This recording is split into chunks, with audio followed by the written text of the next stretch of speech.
Bienvenue pour cette cinquième et dernière partie de la Mangatech. Donc pour rappel, on avait fait cette partie 1 avec essentiellement les Tezuka. En partie 2, on avait fait cette colonne-ci, les science-fiction classiques et les Naoki Urasawa qui sont là. Et en troisième et quatrième partie, on avait fait les petites et moyennes séries et les grandes séries et les longues séries de ces trois étagères-ci. Donc pour cette dernière partie de la Mangatech, il reste 7 étagères-ci à voir. On va commencer par le haut. Donc on a ici devant les mangas un peu dystopiques. Donc on a Les Enfants de la Baleine en 23 tomes. Il faut savoir que j'ai lu jusqu'au tome 22. Le tome 23 il mettait du temps à sortir. Donc il faudra que je relise tout pour me faire un avis définitif sur cette série. Ensuite on a L'Ère des Cristaux qui est surtout connu à travers l'animé mais que je n'ai pas vu. Qui va parler aussi de dystopie avec des filles cristal qui vont devoir se battre contre des sortes d'anges bouddhiques qui vivent sur la lune. J'ai lu que les 2 premiers tomes et le manga va se terminer au tome 13. Le tome 13 va bientôt sortir. Donc à voir si c'est bien ou pas. Derrière ces 2 longues séries, on a The Witch and the Beast qui est ici. Donc on a le tome 1 qui est là-bas. The Witch and the Beast, ça va parler donc de tout ce qui est vampire, sorcière, nécromancien, mais avec un style très gothique, très moderne. Donc je recommande vivement pour ceux qui aiment cet univers-ci gothique très bien dessiné, avec de très très beaux dessins, de très belles planches.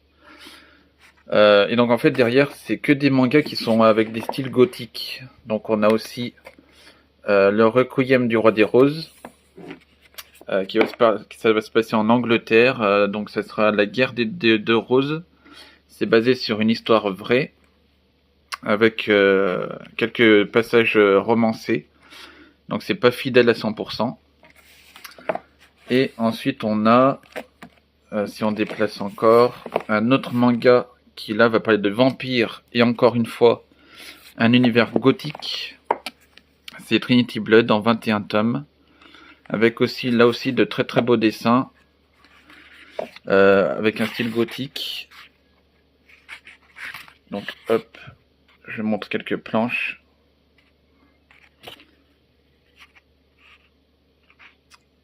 Voilà, donc Trinity Blood en 21 tomes. Donc en gros, en résumé, c'est des mangas un peu dystopiques devant et gothique vampire à Angleterre derrière. Ensuite, en dessous, on a, ici ça va être 100% détective. Donc on a les 19 tomes de Moriarty, qui est un de mes mangas favoris juste après Détective Conan, même si je me suis arrêté au tome 10 dans ma lecture. Et on a le spin-off qui va faire 3 tomes, The Remains. Et pour l'instant, il n'y a que le tome 1 qui est sorti. Un autre manga de détective fait par Akira Amano, l'autrice de Reborn, Ron Kamonohashi. Pour l'instant, j'ai que les 8 tomes, je suis en retard, il y en a 12 qui sont sortis. Un autre manga de détective avec du fantastique, avec des vampires, etc. Undead Girl Murder Farce. Pour l'instant, j'ai 3 tomes, il y en a 5 qui sont sortis.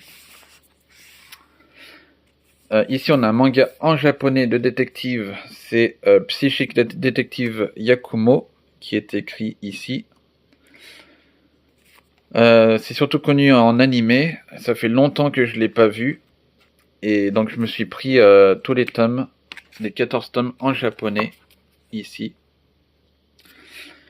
Et ensuite, j'ai mis des romans policiers japonais, mais qui sont en français. Donc on a Le Vampire de Edogawa Ranpo, toujours du même auteur, Le Lézard Noir, et des enquêtes de Kogoro Akechi.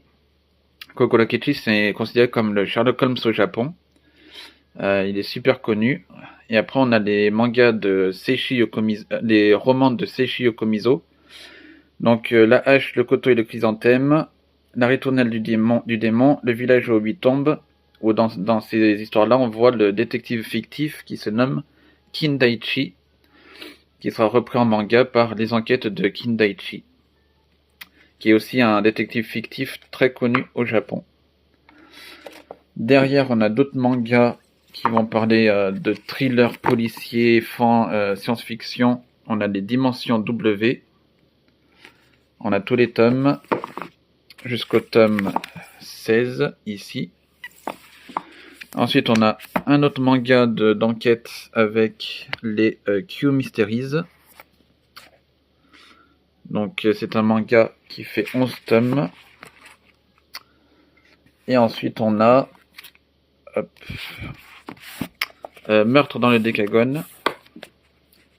Donc, ici, qui fait 5 tomes. Et on a les MPD Psycho. Sauf que là, je ne les ai pas tous. J'ai que les 12 premiers tomes. Ils sont très durs à trouver à prix normal. J'ai aussi le tome 1 de Shiki. Lui aussi qui est en arrêt de commercialisation. J'ai Death Note que le tome 1. Même si j'ai 2700 mangas, j'ai pas les Death Note en entier. Mais j'ai vu l'animé au moins 6 ou 7 fois en entier. Et après, derrière, on a les autres Moriarty qui sont devant. Ensuite, on descend. Et on a ici 2 auteurs. Donc, on a Seita Horio avec Kokkoku, qui est aussi une histoire un peu thriller, fantastique, très bien foutue, en 8 tomes. Et du même auteur, on a Golden Gold. J'ai que les 3 premiers tomes, il y en a 9 qui sont sortis. Et il y a un de mes auteurs favoris qui est là, c'est Shinobu Kaitani, qui a écrit Le Sommelier, qui est un de ses premiers mangas. Il est en français, celui-ci. Ça va parler de vin, mais j'ai pas encore lu ce manga-là. Et derrière, on a tous ces mangas qu'il a fait. Donc, il y a One Out, qui est ici, un manga qui va parler de baseball, mais de stratégie, de tactique, de paris. C'est très, très sombre comme manga. Et c'est en japonais, One Out. Donc, je vous montre quelques planches. Hop. Là, tout est en japonais. Hop. C'est un manga qui fait 20 tomes. Donc je les ai tous. Et ensuite on a Liar Game, qui est son manga le plus connu. Donc il fait 19 tomes. Ça va parler de une fille qui est très naïve. Et elle va s'associer avec un escroc. Et ils vont devoir participer à des jeux basés sur la confiance et la trahison. Et donc c'est vraiment très très très intéressant. C'est grâce à ce manga-là qu'on a vu Squid Game, Kaiji, d'autres séries à base de jeux où on parie de l'argent. On a La fin du système, qui est un de ses derniers mangas qu'il a fait. Donc c'est en français. C'est un escroc qui va... Enfin, c'est un personnage qui est professeur. Son but, ça va d'escroquer les escrocs. Et enfin, on a un dernier manga en japonais de Shinobu Kaitani qui se nomme Shin Shincho Kouki et qui va parler de clonage de personnages qui sont issus de l'époque Sengoku, donc tout ce qui est Oda Nobunaga et consorts, mais dans le monde moderne avec un style Furio. Donc là aussi, j'ai 7 tomes et il y a un peu plus au Japon. Donc j'ai pas mal de mangas en français et en japonais de cet auteur-ci que j'apprécie beaucoup. En dessous, on a encore des mangas sur le gambling. On a Gambling School. Donc le gambling, pour ceux qui ne savent pas, c'est le fait de parier de l'argent, de s'endetter à travers des jeux autour du casino, la roulette, le poker, le blackjack. Et donc Gambling School, là je les ai lus, j'ai terminé le tome 17 aujourd'hui en lecture. Et après il y a le spin-off Gambling School Twin, où j'ai lu les 3 premiers tomes. Et pour Gambling School, le manga il est pas encore terminé. Il y a le tome 18 qui va sortir. Et Gambling School Twin, il va se terminer en 15 tomes. Donc le tome 15 va sortir au mois de juin. Derrière les Gambling School, on a un manga qui fait penser à Liar Game. C'est Friends Game. En japonais, c'est Tomodachi Game. Et c'est une sorte de copie de clin d'œil à Liar Game qui est ici en haut. Pour l'instant, j'ai les 10 premiers tomes de Friends Game. Ensuite, j'ai les Alice in Borderland qui s'est fait connaître avec la série Netflix. J'ai tous les tomes. Ensuite, si on déplace, on a Chuck, les Raw Hero par le même auteur que Prison School. Là, ça va pas parler de jeu par contre. Et on a Trillion Game par le même auteur que Sanctuary et Crying Freeman. J'ai que les 3 premiers tomes de cette série. En dessous, on a tout ce qui est stratégie militaire. Donc, on a les héros de la galaxie avec les 25 premiers tomes. Ça va se passer dans l'espace, entre la République et une sorte de monarchie. Ensuite, du même scénariste, on a les Chroniques des 7 cités, qui normalement fait 5 tomes, mais vu que c'est fait par Noévé Graphics, on verra jamais le tome 5. Derrière, on a Tanya the Evil. Donc pour l'histoire, c'est un vieil homme, un adulte qui travaille en DRH, Direction des Ressources Humaines. Et il va se faire un jour pousser sur un train, donc il va se faire écraser par un train. Et il va se réincarner en petite fille dans un univers germanique au niveau de la Seconde Guerre mondiale, donc très porté sur tout ce qui est guerre, et il y aura aussi un univers de magie qui est présent. Et dans ce manga-là, il va monter en grade très rapidement pour donner des ordres. Et donc ça va parler de stratégie militaire. Donc c'est très complexe comme série. Il y a beaucoup de vocabulaire militaire. Ensuite, on a Altaïr, ici. Donc je montre le tome 1. Là aussi, c'est de la stratégie militaire, mais dans une sorte de Turquie fantastique, qui n'est pas le même Turquie qu'on connaît. Et c'est un manga qui fait 25 tomes. Le tome 26 va bientôt sortir. Et toujours dans la stratégie militaire, on a Boko Stratège, qui va se passer en Chine, et c'est en 8 tomes. Donc on a du Boko en Chine, Altaïr en Turquie, Tanya c'est en Allemagne, les héros de la galaxie c'est dans l'espace, et j'ai aussi derrière les Kingdoms qui se passent aussi en Chine, avec plus de 70 tomes. Donc j'ai pas mal de mangas sur la stratégie militaire, je trouve que c'est très intelligent comme construction. En dessous on a, hop, je m'assois, My Home Hero. Là, c'est un thriller policier, qui fait pour l'instant 22 tomes. Ensuite, j'ai Chasse aux cadavres, qui pour l'instant il va faire 4 tomes en tout, mais j'attends d'avoir le tome 4 pour le lire. Erased, qui est un thriller super connu, j'ai que le tome 1 pour me rappeler que je dois acheter la suite. Montage, qui est un thriller basé sur une histoire vraie, sur le vol de 300 millions de yens au Japon, et ça va se tourner dans un thriller palpitant qui fait 19 tomes. Je les ai lus récemment et c'était plutôt pas mal. Derrière on a The Killer Inside, un autre thriller sur un personnage schizophrène. Ensuite on a Le bateau de Thésée, un autre classique du thriller. Ensuite, on a un manga très peu connu, La Tour Fantôme,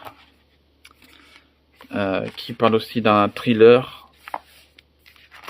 Et enfin, on a Ikigami Préavis de mort, un thriller encore une fois.